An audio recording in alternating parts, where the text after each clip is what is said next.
For Action News, I'm Lauren Varga. Since 2006, we've seen an increased shortage in low-priced generic forms of sterile injectables.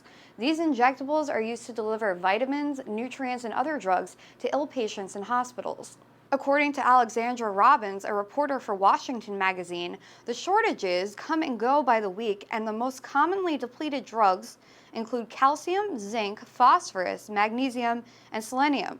In order to better understand how these shortages are affecting people here in New York, we talked to New York Presbyterian and Columbia University Hospital's Director of Medical Nutrition, David Sears. I'm really pleased that we're finally talking about the shortages that are affecting many patients who are dependent on intravenous nutrition as their sole source of nourishment. There are probably 250,000 or more people in the United States who are receiving this therapy. Alexandra Robbins wrote an article in May called Children Are Dying, and she says there's a baby whose heart stopped because of a lack of phosphorus. Have you seen anything so extreme, and is it really this serious? It really is this serious, and deaths have occurred as a result of these shortages. In my patients, who are mostly adults and who are, for the most part, on these sorts of therapies for a little bit shorter period of time, we haven't seen it here at this hospital. And we've been able to cobble together substitute and so forth. So we haven't seen any serious problems as a result of it. However, I am aware that throughout the country there have been deaths occurring due to these shortages. There's not an easy solution for this, but if you had to take your best stab at it, what do you think the solution's going to be? I think we need a partnership between the clinical community, the manufacturers, and the government to ensure production of these products. There have been a couple of instances where now the FDA has allowed importation of some of these products. In May, they allowed for phosphorus and multiple trace elements to be brought in from outside the country, from manufacturers in Europe and Canada.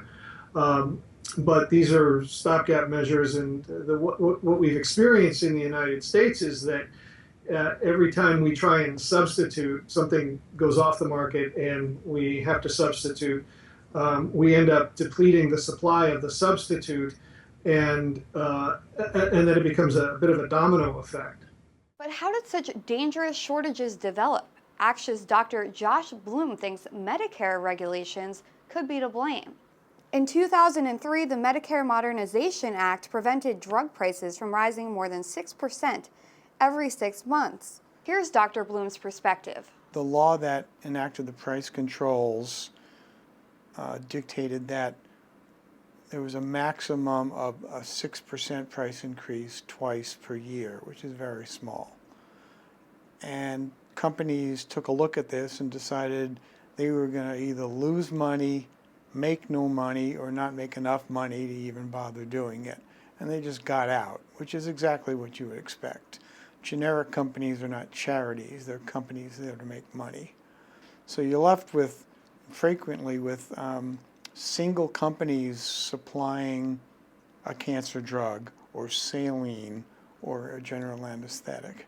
And if they run into problems with quality control and they have to shut down for a few months, there's no drug. If there was an opportunity to make a profit, there'd be multiple companies competing, both in terms of price and quality, and we would be able to take our choice and buy from the best company with the best price with the best product. The essence of price controls takes all of that away. To read about this story and more, head to our website, actia.org. For Action News, I'm Lauren Varga.